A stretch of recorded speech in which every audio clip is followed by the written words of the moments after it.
Read by Dale Grothman. Stealing a new spaceship principle from Earth seemed like an easy enough task for the alien. But how does one deliver a principle? The Incomplete Theft by Ralph Burke. Toiling Kai smiled grimly to himself as he thought of the approaching completion of the new Earth spaceship. Thus far, his disguise had completely fooled the Earthmen. They didn't even begin to suspect that a Valdorian spy was among the engineers who were building the space jumper. High above the space field it loomed, a great sphere of metal that housed the new teleportation drive. Toiling Kai looked up at its impressive bulk. Unlike the common type of spaceship, which had a top speed of 10,000 lights, the new drive would take the ship from Earth to any point in the galaxy in a fraction of a microsecond. If it were successful, Earth could win a war against Valdor in a matter of months. And if not... John Mitchell, the chief engineer of Sahara Spaceport, said, "She's a beauty, isn't she, Pete?"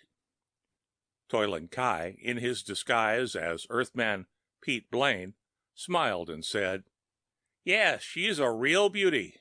When will she be finished?" "This afternoon," Mitchell said. "The boys are tightening the last bolts and putting in the final wiring now. The job's just about over, Pete." Good, thought Toylan. I'll be able to take it tonight. To be able to bring both the spaceship's plans and the ship itself back to Valdor would be a major feat. It would result in a fine promotion. The ship was entirely different from any other vessel ever built.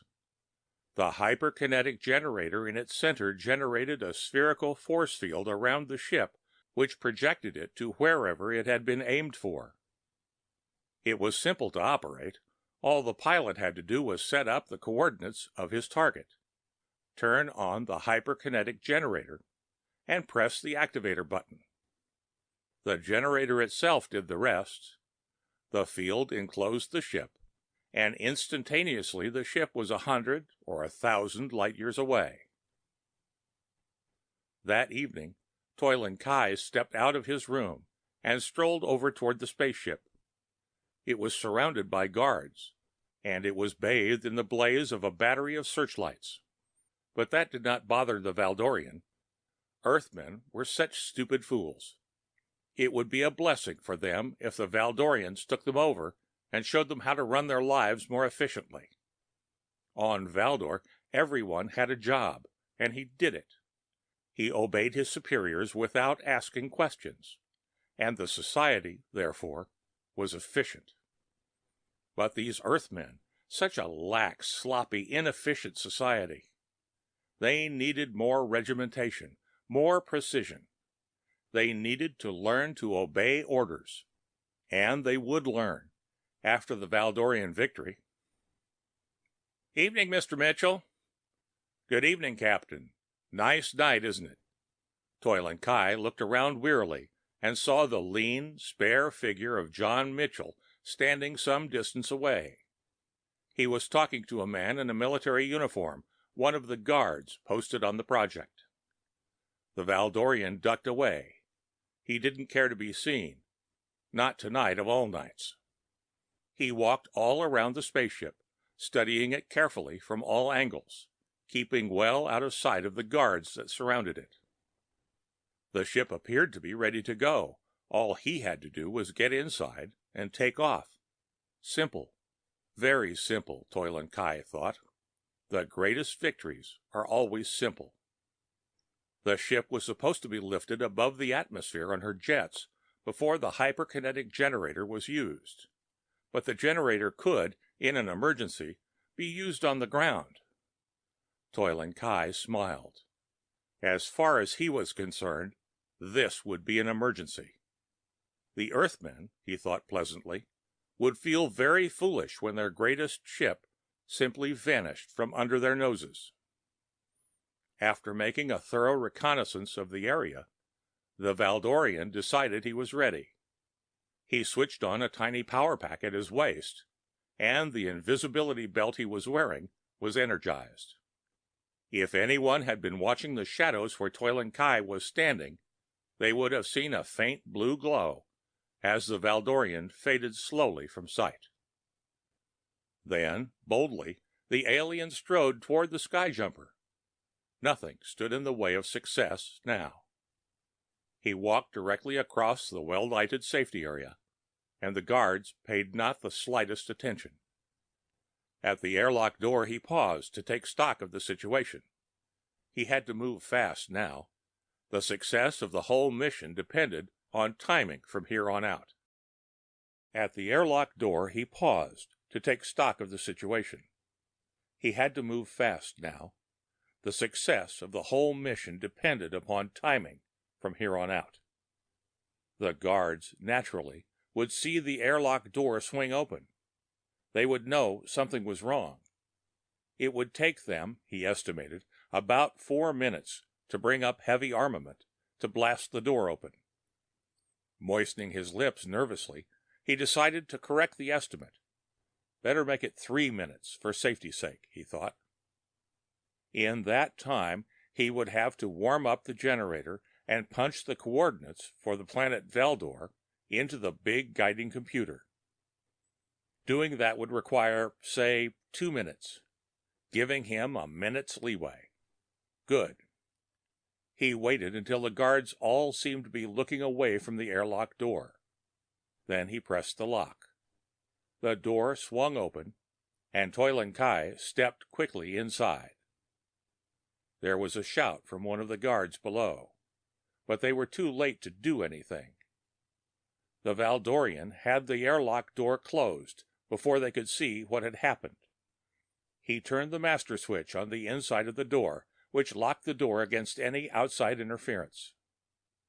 He grinned sardonically. The fool Earthmen would have a devil of a time doing anything now. The next thing was to switch off his invisibility belt. It was difficult to do delicate work if you couldn't see your own arms and fingers, and punching coordinates into a computer was a delicate job.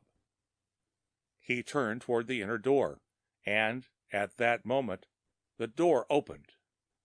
An Earthman stepped out, an engineer named Harris, who had apparently been making some last-minute adjustments on the ship. "Oh, hello, Blaine," Harris said. Without a word, the Valdorian leapt forward, taking the Earthman by surprise. He slammed his fist into Harris's abdomen, and he doubled up in pain. Toiling Kai jumped back as the Earthman's boot sliced toward him.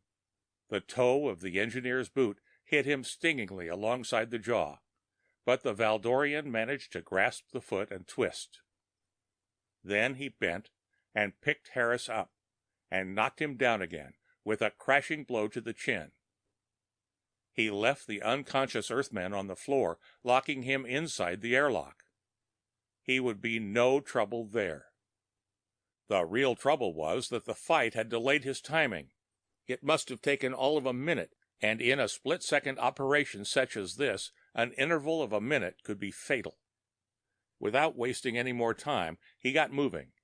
His jaw hurt where the Earthman had slugged him, and his fingers felt stiff. He ran down the corridor to the control room. The big automatic computer was ready to go. Toiling Kai switched it on, waiting for a moment, then hastily began punching coordinates into the computer. He had to hurry. The Earthmen might still blast their way into the ship at any moment. Still, he dare not make an error. If he did, the ship might end up 1,000 light-years from where it was supposed to materialize, perhaps in the heart of a sun. There was perspiration dripping from his brow by the time he finished. He turned on the hyperkinetic generator and waited for it to warm up. Still, there was no sound from the airlock. A red indicator light on the control panel came on, telling him that the generator was ready. With a triumphant smile, Toiling Kai reached out and pressed the activator stud. Outside the ship, the guards watched the airlock door. "I wonder why Dr. Harris did that," said a lieutenant. "Who knows?" a sergeant replied. They had seen the airlock open and close, but knowing that Harris was still inside, they had thought little of it. Still, it was odd. The airlock door swung open again. Harris stepped out, looking dazed. The lieutenant ran toward him, and quickly the engineer explained what had happened. "You mean he's inside there? We've got to stop him." "It's too late," Harris said. "He didn't know that I was doing some adjustments inside there. Go ahead and look." The lieutenant went to the inner door of the airlock and peered in. The whole inside of the ship was gone, vanished, as though it had never been. "I had just made a slight adjustment of the generator," Harris said quietly. "The power field was cut down, so the projector field was smaller. I'm afraid our spies simply projected the inside of the spaceship out into the interstellar vacuum and left the hull behind." He shook his head grimly. "Poor devil. He'll have quite a surprise in store for him, unless he can live without air." The end of The Incomplete Theft by Ralph Burke.